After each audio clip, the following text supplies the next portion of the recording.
Hi, I'm Larry Puckett, the DCC guy. You know, I hope that you noticed at the beginning from all the fireworks that we went over 5,000 subscribers. And quite appropriately for the fireworks, it was on July the 4th. I checked before I went to bed, and the subscribers were over 5,008. So I really appreciate all you new guys that have joined the channel in the last month or so. You really put us over the top quickly. And I had anticipated, I think I remember earlier in a video mentioning that I expected it would go over sometime late July, early August. So we're about a month ahead of what I expected. My next goal, 10,000 by the end of the year.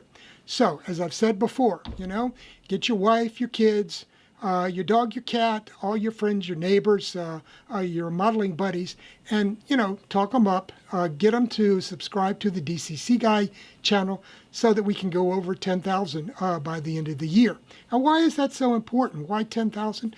Well, one of the things that YouTube looks at when they're promoting videos and promoting channels is how many subscribers you have. And secondarily, important too, is how many people are viewing a given video.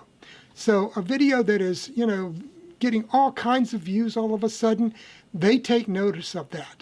They have algorithms that detect that, and then as they see that happening, they'll push that video out to more and more people to watch it, and then those people will watch it, and it will get more views, and they will push it out to even more people. So it's sort of a snowballing type of thing. And so if we have more subscribers and more viewers, then it's all going to make the channel, you know, grow faster and keep me producing new videos. So I encourage you to take a look.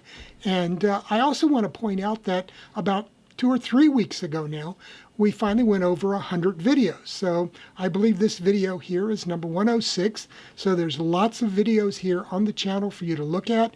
You know, take some time, go back and look through the other 105 videos that are available to you. You could do a binge watch type thing over a weekend and get caught up on a lot of things. If you need to find them, go to my DCC Guy channel page here on YouTube, and at the top click videos, and it will have a listing of every video, all 106 of them at this time, and you can just go right down, scroll right down through every one of them and pick out the ones that you want to view. So go ahead, take a look at those, and thanks a lot, and welcome to the channel for the new folks here. What I want to do today, though, is a few months ago, I made a video where I talked about the differences between DCC ready and DCC friendly and conformance, and I explained what all that meant. Today, what I want to do is go over some locomotives and show you what it means in terms of DCC ready and friendly diesel locomotives in particular that are available today and that you might run across either in hobby shops or on eBay and in forums and at train shows, because there's a lot of older locomotives that appear at train shows, and I want you to know some of the things about what to expect if you happen to buy an older locomotive model, because they're not all DCC friendly, they're not all DCC ready. So just as a reminder, what do I mean by DCC friendly versus ready when it comes to locomotives? Well, a DCC friendly model to me means one that has a motor that is, at a minimum, has the motor isolated from the chassis. That is not true of many of the older Athearn locomotives like this SW1500. And it might not be true of a lot of the ones in the ready-to-run versions that Athearn is producing today. So make sure you check that out. But at least that is one factor. The other thing, and I'll explain this in more detail, is that the chassis itself is not insulated from the couplers in some cases. So that's a factor, and I'll go into more depth on that. If something is DCC ready, though, it typically means it has some sort of a socket in which you can plug a decoder. It might be an 8-pin socket. It might be one of these JSTs that are available. It might be one of the newer 21-pin sockets, or pins anyway, that are available. Something that's becoming more and more popular now, particularly in Europe, are the next 18 sockets and plugs. So there are a lot of those being manufactured in England and in Europe, and we're going to start seeing them too, because I know that some of the manufacturers are now producing decoders that have the next 18 interface. So that's going to become more and more common. So that's just a couple of the things to look out for and be aware of when it comes to selecting a locomotive. What I want to do now, though, is I'm going to go ahead and we'll move down onto the workbench, and I'll show you a selection of locomotives that have been produced over the last 20 years that have differing amounts of DCC friendly and DCC ready capabilities built into them. So let's go ahead and get started. Okay, let's go ahead and take a look at a few examples of locomotives that are varying degrees of DCC friendly, DCC ready, whatever that means. Now, probably the worst example, and one that you're most likely to run into, are older Athearn locomotives. And even in some of the current productions, you might run into some of these issues. Now, the most important thing here is the motor itself, which is physically and electrically connected to the chassis. And the chassis itself is part of one leg of the electrical pathway. So you have to always be aware of that and know that you have to isolate and insulate the motor from the frame or the chassis. And I showed how to do that in the video on putting DCC in a blue box Athearn Loco. I also showed how to do it with the Atlas S2 switcher installation that I did. But there's another thing I wanted to point out about these, and that's this coupler mount here. Now, this coupler mount is just a metal extension of the frame itself. So it is electrically connected to the frame and continuous with it, and it will carry the electrical current as well. Now, if you put a coupler, a KD coupler on here that's all metal, and one on this end, and then connect it to another locomotive like this one with metal couplers, you can potentially get a short through the couplers, okay? And that only happens part of the time. If both locomotives are facing in the same direction, you won't get a short because they'll both be getting power from the same rail. If, though, you have one facing in the opposite direction, they'll be drawing power from opposite rails, and you can get a dead short through the two couplers if they're metal shaft. So how can you work around this? Well, the easiest way is either use KDs in the 20 series, and those have a plastic Delrin shank, so they will be insulated, or you can just use plastic couplers, which are readily available too. A lot of people don't like to use them, but it's one option.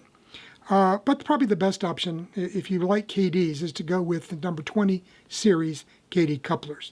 And that will avoid the problem. And if this is a very difficult problem to diagnose when it happens, because it will only happen part of the time if the two locomotives are facing opposite directions. It'll also only happen part of the time because these chassis are painted, and the KD couplers are blackened. And so it takes a while for the paint to wear off and an electrical contact to make.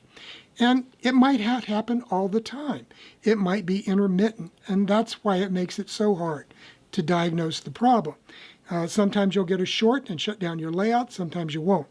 So anytime you're working with any locomotive that has a coupler mount that is part of the chassis, be aware that unless you're using a plastic coupler box or some sort of plastic insulating system for the coupler, use a plastic coupler or one with a plastic shank. It's very important that you do that. Even this one here, this is a Baldwin Shark made by Bachmann, and you can see it's got a metal chassis. However, it's got a plastic coupler mount in here. So it's going to be insulated. And up here at the front, there's a big piece of plastic attached to the bottom of the chassis. So that's going to be insulated. Not a problem. Also in this case, the motor is insulated from the frame, and that's true of the largest majority of other manufacturers' locomotives. Oh, since since around the year 2000 at least, and some before that.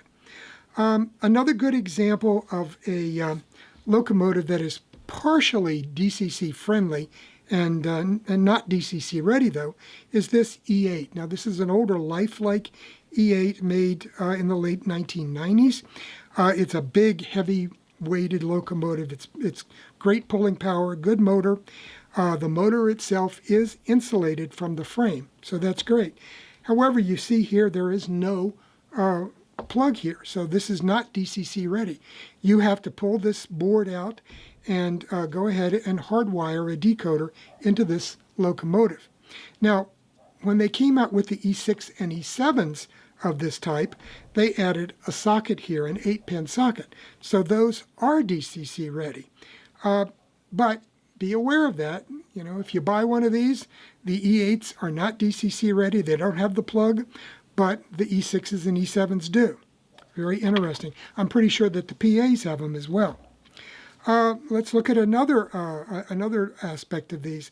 Now, I mentioned that most of these, except for the Ather, have a motor that is insulated from the frame.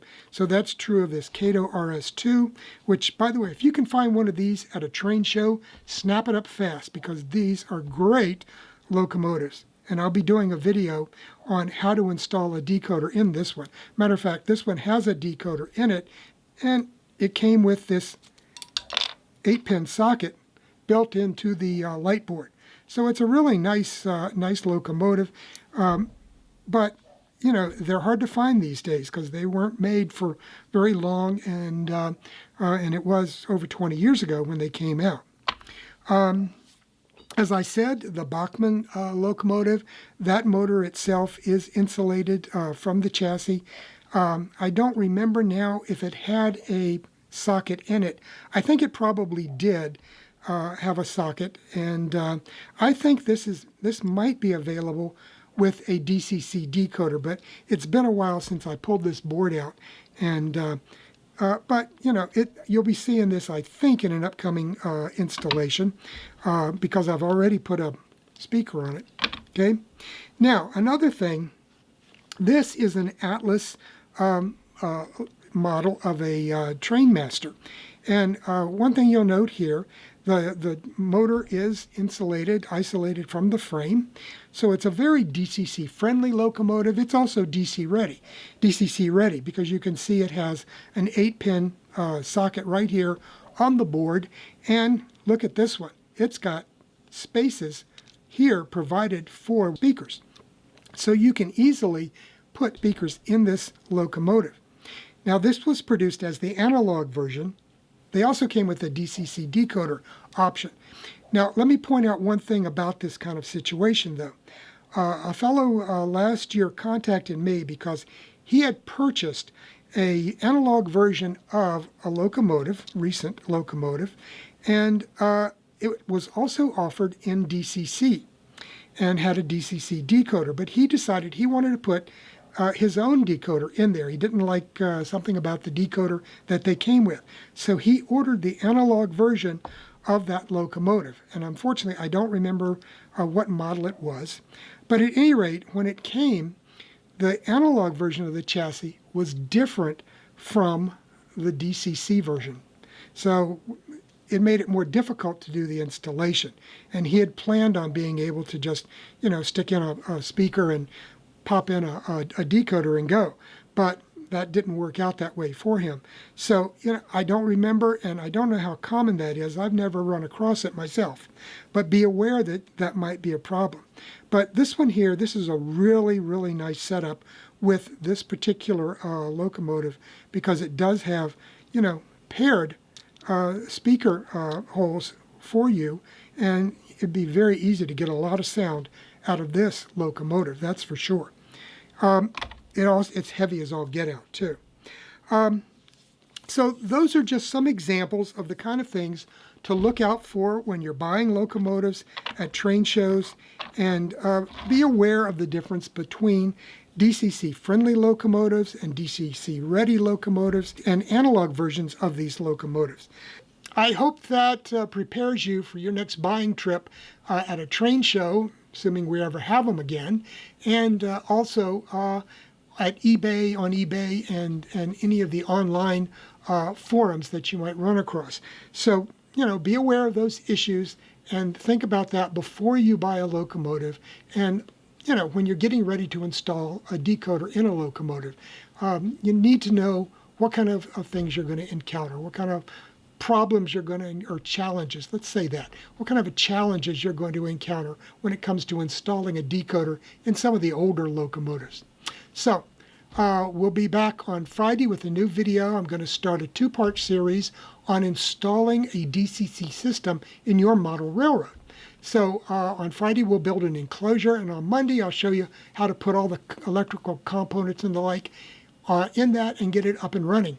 And I'll be using the DCC Concepts alpha meter as part of that installation. So come on back and, brush up on your carpentry skills. And I'm going to do the enclosure part over on Friday so that you can build it over the weekend. It doesn't take that long. So have a good week and stay safe, stay healthy. And we'll see you again, like I said, on Friday. Bye now.